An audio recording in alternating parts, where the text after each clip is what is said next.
de la inclusión y de cómo a los docentes se les complica un poco trabajar con inclusión. Pero esta inclusión que no es ficticia, es real, se está manejando de distintas maneras. Hay algunas escuelas que dicen ser inclusivas, pero sí, inclusivas, incluyen a los que tienen una capacidad y competencias lingüísticas necesarias como para estar en esa escuela. Hay escuelas que toman, como tiene buena matrícula, toman a los mejores. El tema de la matrícula es muy importante. Y trabajar en esas escuelas es fácil, porque uno dice, wow, quiero trabajar en esta escuela porque me siento cómodo. No, no te sentís cómodo, amigo. Te sentís genial porque es fácil trabajar en esa escuela, porque no tenés complicaciones. Ah, quiero trabajar en el Instituto 130 porque me encanta darle clases.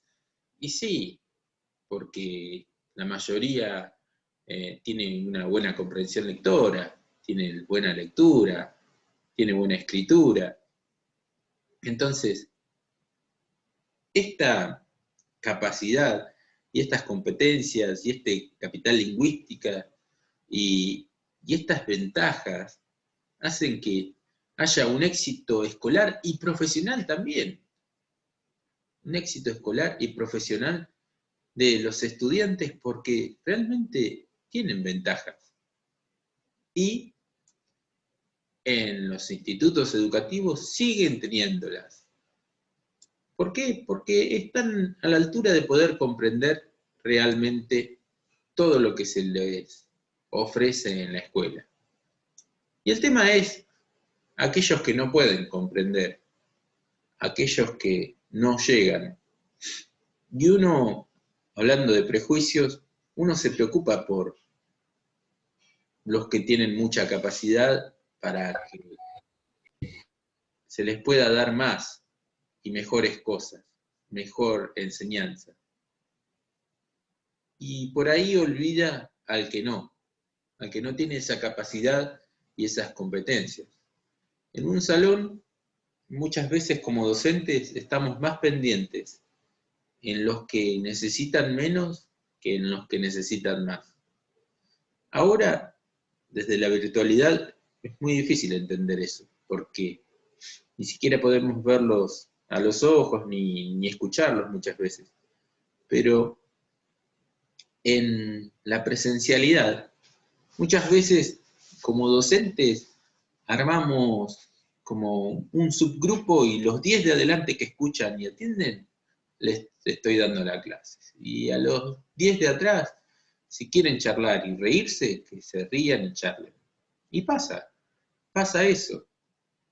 En vez de ir a preocuparse por esos 10 que están charlando y riéndose, nos enfocamos a esos 10 que nos prestan atención solamente. Y por ahí son los que menos ayuda necesitan los de adelante. Los de atrás son los que necesitan más ayuda. Y nos volcamos a ayudar a los de adelante. ¿Por qué? Porque nos entienden, porque nos comprenden, porque nos siguen la clase, porque nos escuchan, toman nota, hacen los deberes, hacen los trabajos. Y a los otros no, por maleducados. No, no son maleducados, son chicos que entienden distinto, comprenden distinto, y también nos tenemos que acercar a ellos. Eso es un error muy constante en los docentes. Hacer subgrupos y dividir el salón y decir, bueno, si ellos me atienden, les sigo dando clases a ellos y a ellos los dejo. Y pasa. Y eso también es exclusión. Excluir a esos subgrupos en el salón también es excluir. No es solamente exclusión cuando los chicos abandonan y abandonan la escuela. Dicen, no, voy a desertar porque realmente no me siento cómodo en la escuela. No, excluir se puede excluir también dentro de un salón. Consciente o inconscientemente se puede hacer esto. Bien, vamos a pasar a la otra consigna que dice: ¿cómo defiende el autor su tesis que apunta a confirmar los cambios de paradigmas lingüísticos y de objeto de enseñanza no garantizan un cambio en las prácticas? ¿Por qué debe tener en cuenta esa tesis como futuro psicopedagogo o psicopedagoga? Bien, ¿qué pusieron ustedes en esa consigna? Quiero escuchar a ustedes en esa consigna este tema de que los cambios de paradigmas lingüísticos no garantizan y de objetos de enseñanza, no garantizan un cambio en las prácticas. El tema que cambie de lengua a comunicación, lengua y comunicación, o que cambie de lengua a prácticas de lenguaje, esos cambios no van a garantizar un cambio en las prácticas. Bien, como psicopedagogos y psicopedagogas tienen que tener en cuenta que los cambios de paradigmas van a existir, siempre, siempre van a existir cambios de paradigmas o cambios de enfoques. Por ejemplo, ahora hay un enfoque sociolingüístico de la lengua.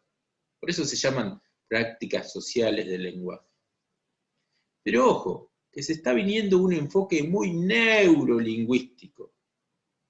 Todavía no apareció en los diseños curriculares ni en las escuelas, pero sí ya aparecen muchos neurólogos que hablan sobre la enseñanza. Así que ustedes tienen que ir viendo que hay cambios. Pero esos cambios no es que las van a dejar totalmente desubicadas a ustedes. No, no es que ustedes con una capacitación van a poder asumir esos cambios y van a poder entender esos cambios. O sea, aunque haya cambios de paradigmas lingüísticos, ustedes van a poder seguir esos cambios y van a poder interpretarlos, porque no son cambios tan profundos. Y van a tener que ir adaptándose, porque estos cambios siempre son para mejorar. Fíjense que de la lengua y comunicación eran un paradigma lingüístico bien clasificatorio, no tan crítico ni reflexivo, y pasó a las prácticas del lenguaje para ser un paradigma más reflexivo, crítico y con relación a los distintos ámbitos sociales. Estos ámbitos sociales se pueden entender como los contextos en donde se utiliza el lenguaje. Y eso es importante. ¿Por qué? Porque los contextos en donde usan el lenguaje nuestros estudiantes varían, y varían mucho. Y eso es lo que hay que tener en cuenta. Para no hacer una enseñanza que sea simplemente de la lengua homogénea, hay que tener en cuenta los ámbitos de circulación social. Estos ámbitos de circulación social o contextos sociales en donde circulan los textos, hay que analizarlos. Hay que analizar cada uno de los ámbitos de nuestros estudiantes. Por eso cuando uno habla sobre nuestros estudiantes, la mejor manera de conocerlos es no preguntarles a ellos. Primero hay que preguntarles al preceptor: che, ¿qué onda con este? ¿Por qué le preguntamos al preceptor?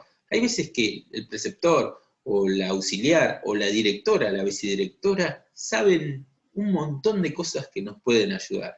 La psicopedagoga, el orientador social, saben un montón de cosas que nos pueden ayudar a comprender el por qué y el para qué enseñarle a este chico, cómo enseñarle a este chico, qué le está pasando a este chico, no sé qué es lo que hace. No hace los deberes. No, ¿sabes qué pasa? Vive en condición de hacinamiento. Son como 7 hermanitos que viven todos en una habitación, el padre, la madre, y el cuñado, y vos decís, ¿cómo le voy a mandar deberes a este pibe si no tiene ni mesa para hacer deberes? ¿Sí?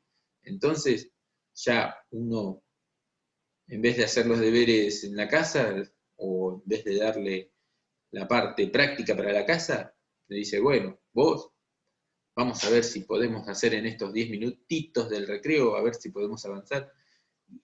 Y tratar de entender a nuestros estudiantes, porque hay que entenderlos para enseñar y hay que quererlos. Cuando uno incluye, también incluye con los sentimientos. Hay que querer a los estudiantes. Cuando uno excluye, también excluye con los sentimientos. Cuando uno no quiere, excluye. Si uno tiene un estudiante difícil y que lo hace enojar y que lo hace perder en el medio de la clase porque empieza a hablar y a hacer cosas y se enoja y ya le está tirando una mala onda que dice, yo a vos no te voy a enseñar más y encima no te quiero, te voy a gritar. Y es muy difícil enseñar sin querer. Hay que querer. También los sentimientos forman parte del proceso de enseñanza y aprendizaje. Así que no solamente... Profe, Sí, cuando habla de que no garantizan un cambio en las prácticas, ¿es porque no todos los docentes son capaces de aceptar estos cambios? no solamente que no son capaces, sino que no quieren cambiar. Hay docentes que no quieren cambiar. Por ejemplo, cuando se cambió de la lengua a las prácticas del lenguaje, los docentes no quisieron cambiar. Y siguieron dando oraciones, siguieron dando análisis sintáctico. Entonces, el cambio no garantiza. Adentro del salón, nadie les garantiza que el docente vaya a cambiar, por más que el paradigma haya cambiado. Entonces, muchos docentes no cambian, ya sea por comodidad, ya sea porque no coinciden con este cambio. Recuerden que estamos cambiando de una lengua homogénea a esta diversidad lingüística, a esta inclusión, a esta democratización de la enseñanza, y muchos no estaban de acuerdo que la enseñanza sea para todos. Muchos no están de acuerdo con la inclusión. Muchos dicen que la enseñanza no es para todos. Muchos dicen que la escuela no es para todos. Muchos dicen que la universidad no es para todos. Muchos dicen que la secundaria no es para todos. Por eso hay que ver. Y mucha de la gente está en el sistema educativo. Mucha de la gente que dice eso está también en el sistema educativo. Y empiezan a decir, no, a este pibe no le da, no, ese villerito no va a aprender. Y cosas así que se escuchan, aunque no lo crean, se escuchan. Y esos prejuicios sociales y esos prejuicios educativos están y se escuchan. Estoy haciendo entrar a una chica. Rocío. Bien. Entonces,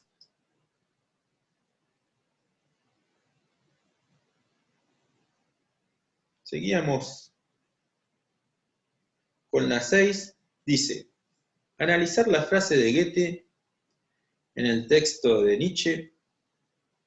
Por lo demás, yo detesto todo lo que no hace más que instruirme sin aumentar mi actividad o vivificarla inmediatamente. ¿Para qué la usa el autor?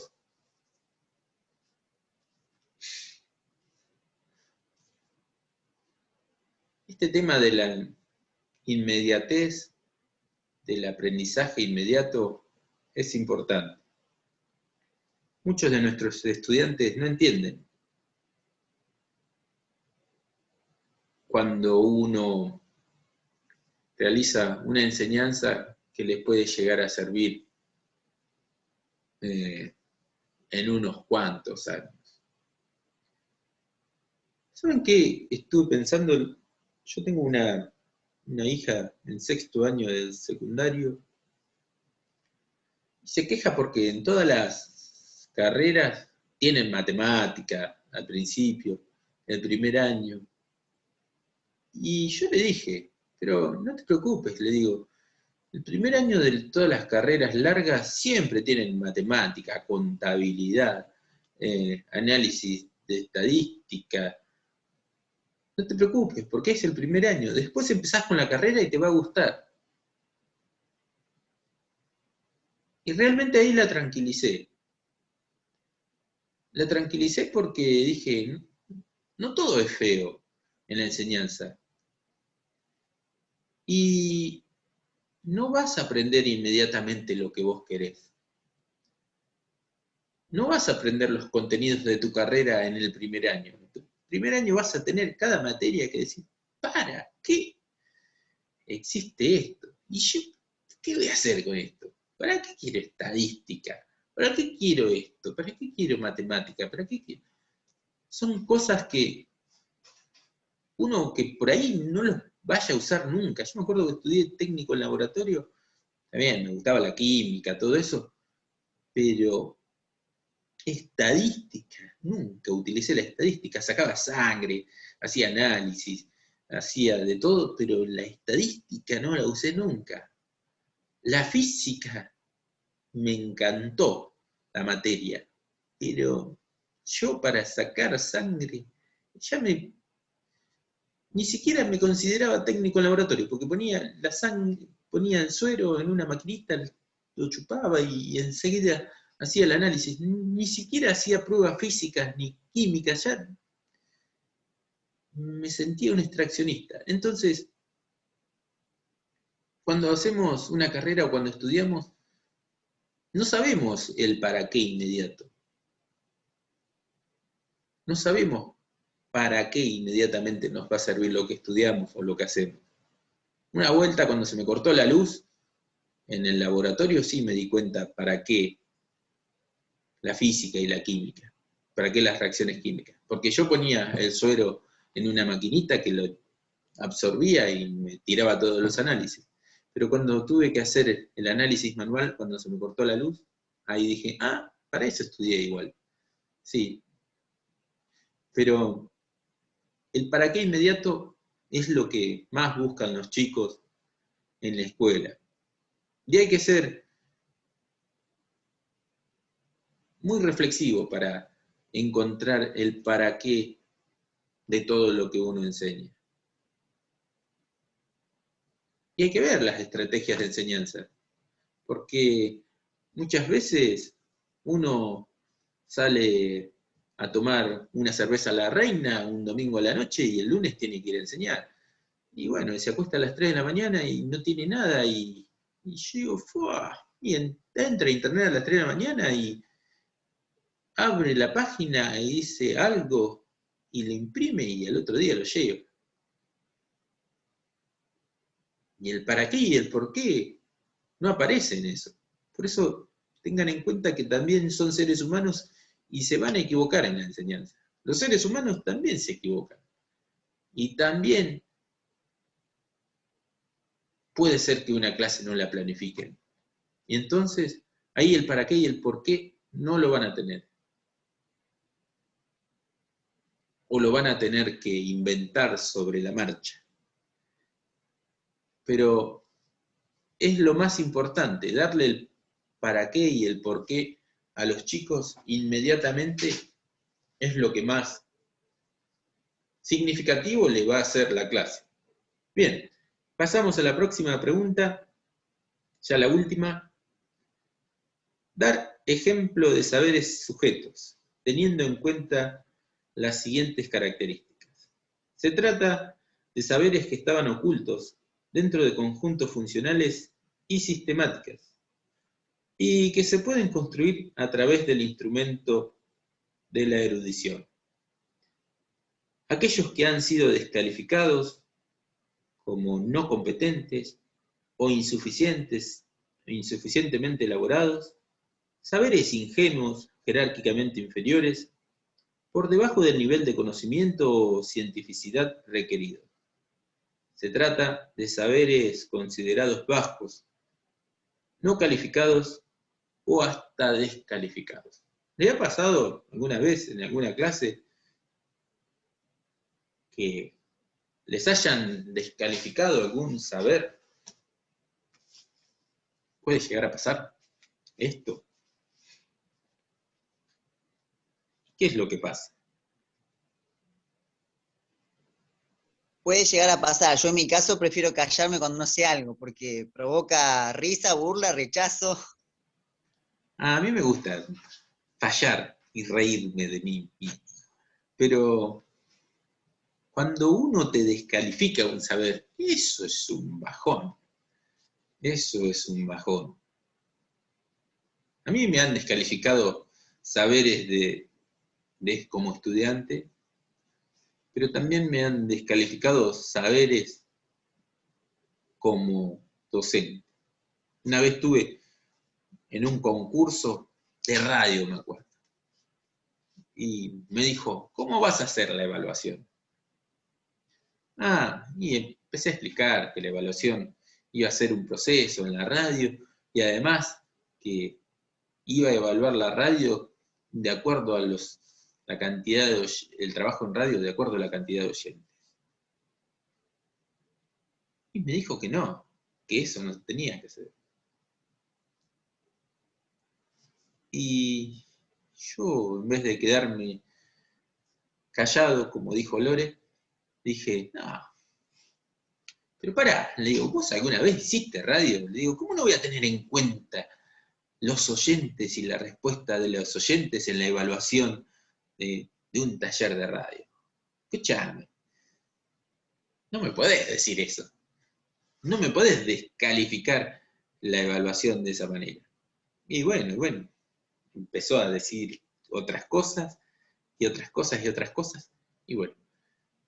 Y la verdad que sentí la diferencia entre la teoría y la práctica. El que evalúa de forma teórica no evalúa de la forma que evalúa el que tiene la práctica. Entonces, un taller de radio que te la evalúe, o el proyecto de un taller de radio que te lo evalúe una profesora que tiene una jerarquía mayor que vos y que te discuta un saber, es un bajón, pero bueno, uno lo tiene que aceptar. Pero muchas veces a los estudiantes los descalificamos con saberes. ¿Cómo cuáles? ¿Qué saberes podemos descalificar de los estudiantes? ¿Algún ejemplo?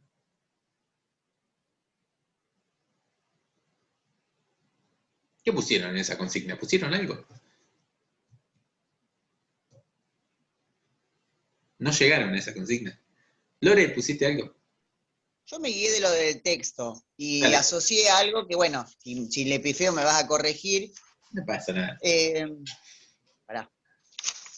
Porque en una parte del texto dice, se trata de saberes considerados bajos, no calificados o hasta descalificados, como los del psiquiatrizado, del enfermo, del enfermero, del médico que tiene un saber paralelo y marginal respecto del saber de la medicina o los del delincuente. Esos saberes que yo llamaría el saber de la gente. Yo lo asocié con, por ejemplo, el psiquiatrizado, que tiene su saber desde la experiencia, pero no es una persona que estudia. Por ahí puede conversar con otro, dar su perspectiva, y otro que sabe realmente o que es un médico puede llegar a descalificarlo. Muy Yo buen lo ejemplo. asocié eso, no sé si está bien. Está bien.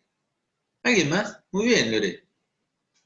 ¿Qué otro ejemplo? O el Sí. enfermero con el médico, el enfermero con el médico pasa lo mismo, es una cuestión de Sí, jerarquía. El médico es como que desprestigia al enfermero, no sabe, no es médico. sí, sí. Eso es verdad. ¿Alguien más puso? ¿Mariela? A mí me pasó como a Lore, yo no lo pude volcar, digamos, a lo que es educativo, pero por ejemplo lo relacioné en el caso de un albañil y el maestro mayor de obra, por ejemplo. Quizás tienen los mismos conocimientos, los mismos saberes, pero se le da un valor o se descalifica lo que diga el empleado por no tener el estudio que tiene el maestro mayor de obra o el ingeniero, por ejemplo. Bien. Fíjense, si yo hubiera descalificado el ejemplo de Lore o de Mariela, ya hubiera descalificado una manera de comprender el texto. Y es re importante la manera de comprender el texto. Yo siempre doy clases, cuando doy clases doy una parte teórica y una práctica. Cuando doy la parte teórica es solamente mi reproducción sobre el tema, pero me encanta mucho escucharlas o escucharlos a los estudiantes porque se escucha la manera de comprender. Fíjense, ustedes me dieron todos ejemplos así, o de enfermero, de albañil, re bien. Y dentro del salón, la comprensión puede llegar a descalificar lo que uno entiende o lo que uno comprende. La otra vez, yo estoy haciendo muchos videos de YouTube y hablé sobre un libro que decía, ser feliz era esto. Y me dice, hay un comentario que dice, gracias por la explicación del libro, me resalvaste, pero en algunos puntos la reflayaste, dice el comentario. Como diciendo, nada, loco, algunas fueron todas interpretaciones tuyas que yo ni ahí que las interpreté. Entonces, me descalificaron, me dijo que soy un flashero, un youtuber, y me dijo que la reflashé.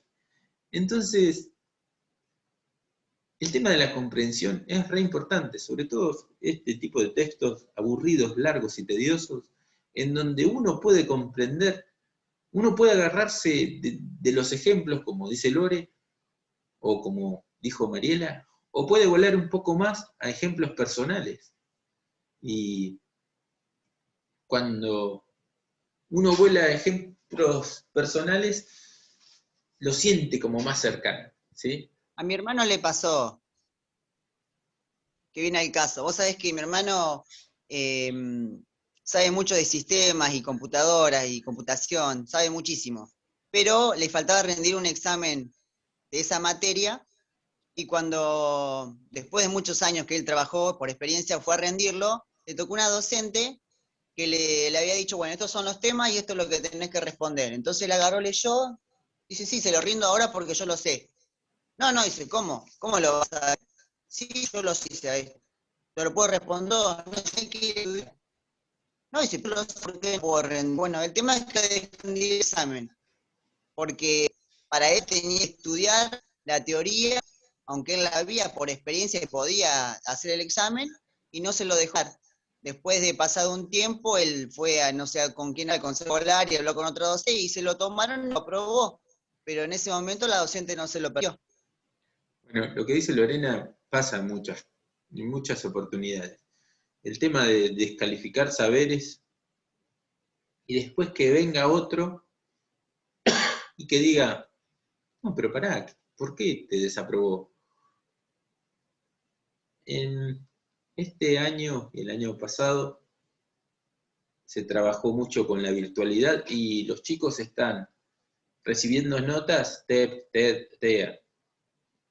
Trayectoria educativa avanzada, trayectoria educativa en proceso, trayectoria desvinculada. Y Y fíjense lo interesante de este año, que hay muchos chicos desaprobados en el 2020. Desaprobados, desvinculados, vamos a llamarlos. Y imaginen que ustedes son profesores de literatura de sexto y desaprobó literatura de quinto, que tiene otras cosmovisiones, otros temas, pero tienen la potestad de poder aprobarlos en literatura de quinto. Si ustedes dicen, pará, vos sabés un montón, ¿por qué desaprobaste? No, me desaprobó la otra profesora. ¿Por qué? Y porque hice esto y lo hice mal, hice esto y lo hice mal. Ah, pero conmigo sí, lo hiciste bien, sí. Bueno, te voy a aprobar. Entonces, esos saberes que han sido desaprobados o han sido descalificados por unas personas, por otras pueden llegar a ser válidos y pueden llegar hasta a aprobar. El tema de la evaluación hoy es muy difícil. Ni siquiera sabemos con qué vamos a evaluar. Ni siquiera sabemos a ustedes cómo lo vamos a evaluar. Todos los años arrancamos, que nos dicen, con número. A mitad de año, no, vamos a seguir TED. Ya no sabemos qué poner. En Samba he puesto 1000 cosas. En las mesas de exámenes ponía con números, después solamente aprobado, desaprobado.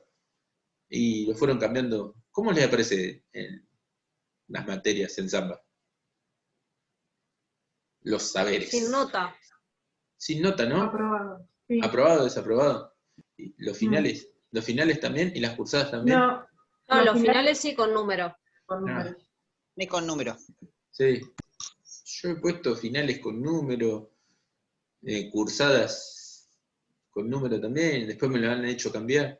Así que el tema de la evaluación es un problema. Pero es justo por el tema de la inclusión y por la democratización de la enseñanza. Hay desigualdades. Hoy la desigualdad educativa se ve más que nunca. Pero bueno, hay una ausencia de la mirada que tenga en cuenta a los sujetos en el medio social. Hoy más que nunca eso. A los sujetos en lo social. Estamos viendo solamente lo académico, pero ni siquiera estamos imaginando por lo que uno está pasando en su casa, en su contexto social, en su contexto familiar, nada, no sabemos nada. Por eso se les da la oportunidad a muchos de transitar ese bienio en las escuelas. Ustedes, no sé si, ustedes tuvieron esa oportunidad, sí, casi no, ¿no? Porque algunos volvieron a recursar. Fue un año, este y el anterior, ha sido tremendo. Bueno, entonces, la idea es que saquemos conclusiones de que Bombini, en esta pérdida de sentido de los saberes escolares, vio ese riesgo de mecanización y ritualización de los saberes. Y bueno, y básicamente este cambio de paradigma de la lengua a las prácticas del lenguaje es lo que va a intentar democratizar la enseñanza, que sea para todos, que la inclusión sea verdadera, que no sea solamente el hecho de decir, sí, vamos a incluir, y después no pase nada. Se ha hecho mucho, se han abierto escuelas o cursos para volver a incluir a aquellos que se nos iban del sistema, y se nos iban a nosotros, los docentes. Han hecho cursos de aceleración, en donde se tenía que aprobar primero y segundo año de prácticas del lenguaje. Nosotros los docentes estamos tratando de adaptarnos a todos estos cambios de paradigmas y a todas estas movidas educativas. Y ustedes como psicopedagogas también van a tener que entenderlo, van a tener que ver cómo estas cosas influyen. Hay mucha necesidad de educación. En este momento hay mucha necesidad de que los chicos reciban educación.